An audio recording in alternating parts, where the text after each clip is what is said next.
kualitasnya sama gitu kan. Yang penting kontennya mantap. Terbitnya lebih cepat sih. Iya.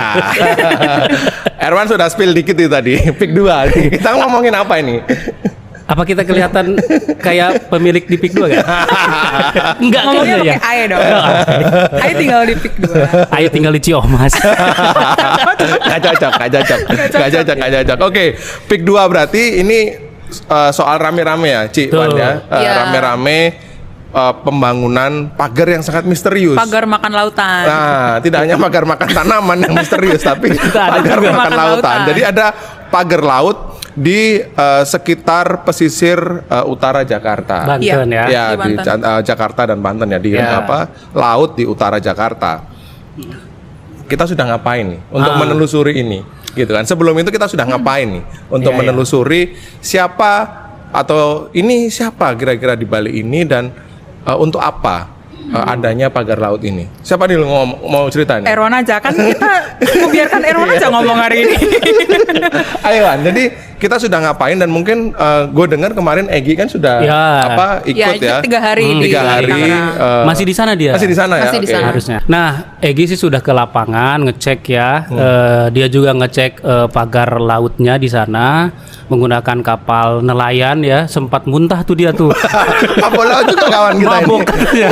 Biasa naik gunung kemudian main di Naik laut. laut. Kan. Naik kapal. Iya, naik kapal kan jadi mabok karena terombang-ambing ya selain hatinya. Hati.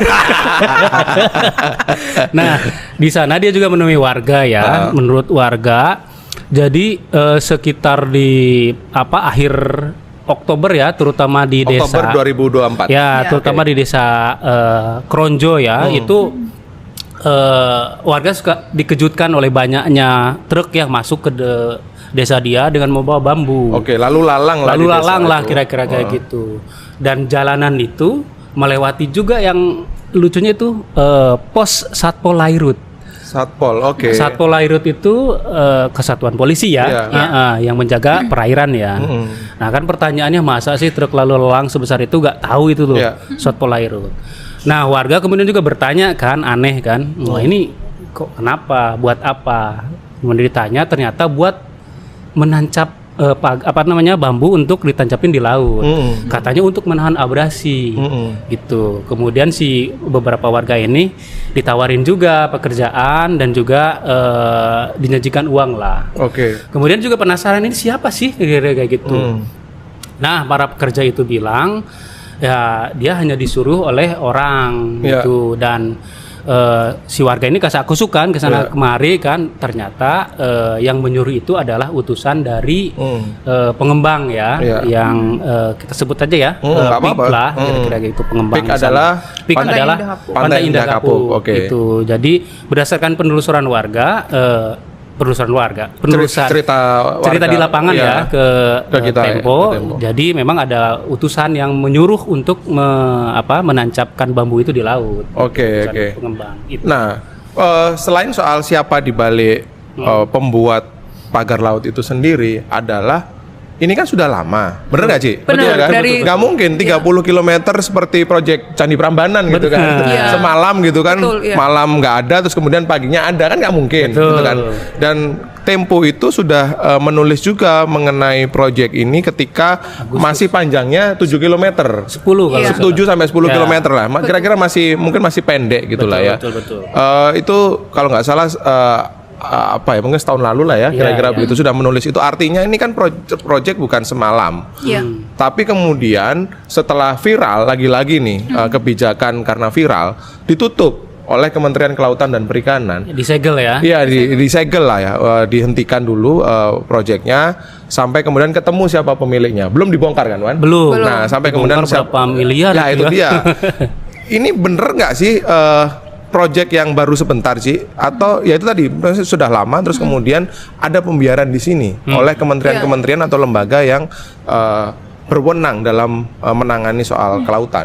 Gue sama Erwan cek ke beberapa instansi Ya, dan juga narasumber dan ya. Dan juga beberapa narasumber yang juga adalah koleganya PIK lah ya, kolega dekatnya pengembang PIK gitu.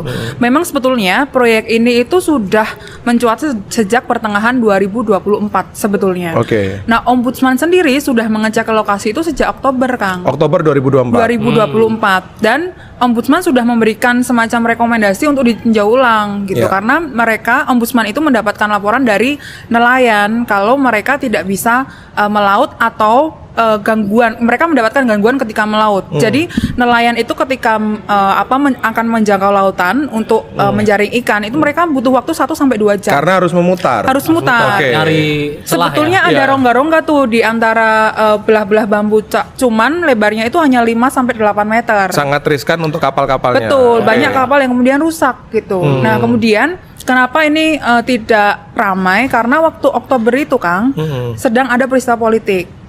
Bertransisi pemerintahan dan wilayah pengembangan PIK itu kan bersinggungan dengan PSN, dengan proyek strategis negara kan, proyek strategis nasional kan, di PIK 2 dan yang kita kenal sebagai Tropical Coastline gitu. Nah, karena ada peristiwa politik itulah baru di akhir Desember itu. Halo teman-teman, kembali lagi bersama saya di channel ini. Salam NKRI harga mati.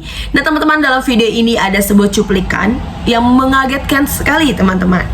Misteri dalang dari permasalahan pembuatan pagar bambu di Teluk Jakarta. Nah teman-teman, permasalahan tersebut lagi sedang gempar-gemparnya. Siapa dibalik yang membuat pagar laut gitu ya teman-teman. Nah kita akan kupas di sini dan kita akan membahas dari beberapa komentar masyarakat mengenai tentang perihal tentang pagar laut. Sebaiknya rakyat membayar pajak untuk kerja mengungkap kebobrokan hal tersebut. Intelijen negara kalah dengan tim. Salut dengan jurnalistik terbaik. Daya rusak Mulyono benar-benar dahsyat. Wajar OSIS RP menjadikan finalis toko terkorup dunia. Sudah saatnya Mulyono sekeluarga dan rekan-rekannya harus dipidanakan. Karpet merah presiden sebelumnya buat aguan sangat menyakitkan. Masyarakat pantaslah dinobatkan presiden terkorup di dunia.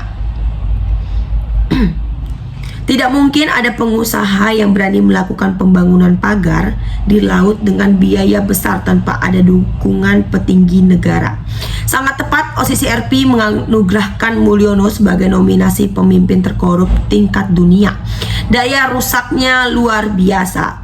Investigasi Tempo selalu lebih jelas dan akurat dibandingkan instansi pemerintahan. Benar-benar negara tidak ada wibawanya sama sekali. Untuk mengungkap masalah-masalah besar hingga masuk ke jantung tersangka. Tuhan mohon saudara-saudara kami selalu diberikan kesehatan.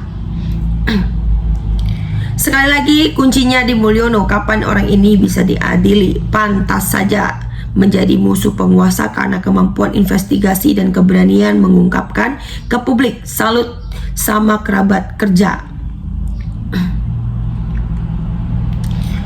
Saya hari ini percaya dengan informasi yang telah diberitakan. Sukses untuk independen jurnalistik Indonesia. Apa yang disampaikan sinkron dengan pernyataan Pak Kolit dan semakin membuat saya menyadari bahwa staf desa dan semacamnya lebih banyak pro para penguasa daripada dengan saudaranya sendiri. Semakin terang menderang keanehannya. Selanjutnya, dulu Menteri ATR BPN atau AHY kuar-kuar mau menangkap mafia tanah, tapi masalahnya pagar laut sudah keluar. Mereka pura-pura tidak tahu. Pertama kali memagari, kedua mengajukan permohonan kepemilikan, ketiga mendaratkan, keempat membangun, dan kelima menjual, keenam memupuk kekayaan. Itulah kerjaan Sinaga yang akan menguasai wilayah Indonesia. Ketujuh mengusir penduduk, kedelapan penduduk menjadi serangga. Contoh, laut saja dikuasai, apalagi darat. Semuanya sudah menjadi kekuasaan untuk dijadikan perkebunan dan wilayah tambang. Pertanyaannya, mengapa pemerintah tak berpihak kepada rakyat? Kami rakyat masyarakat Tangerang benar-benar banyak menerima intimidasi dari calo-calo tanah dan aparat desa agar menjual tanah, sawah, tambak kami secara murah kepada pengembangan PIK 2 ESG. Jika tidak dijual ke pengembang akan diuruk secara paksa dan akan dikasuskan jika menolak dan melawan. Ada saudara saya dan masyarakat saya, desa saya yang menjual tanahnya ke PIK 2 sampai sekarang belum dilunasi, tapi surat-surat tanah sudah tidak ada, sudah dibawa oleh calo-calo tanah dan aparat desa. Sampai sekarang baru dibayar 20%, sudah 1 tahun bahkan 2 tahun belum dibayari atau dilunasi. Selanjutnya, betapa mulia profesi jurnalistik kalau etosnya seperti Anda. Bapaknya korup, anaknya kulup, jayalah negeri ini, jayalah negeri ini. Kepada saudaraku setanah air, buka mata dan hatimu, jangan mau dirimu ditipu, dibodoh-bodohi orang-orang durhaka, rakus, pengkhianat. Bangsa kalau ada yang rakus, curang, merampok uang rakyat, segera laporkan kepada media di dalam negeri maupun di luar negeri. Nah teman-teman, sahabat-sahabat dari Bongkar TV, silakan berikan tanggapan teman-teman dalam kolom komentar ini sehingga kita dapat bertukar pikiran antar satu dengan yang lain dalam kolom komentar ini. Terima kasih teman-teman, Bongkar TV melaporkan.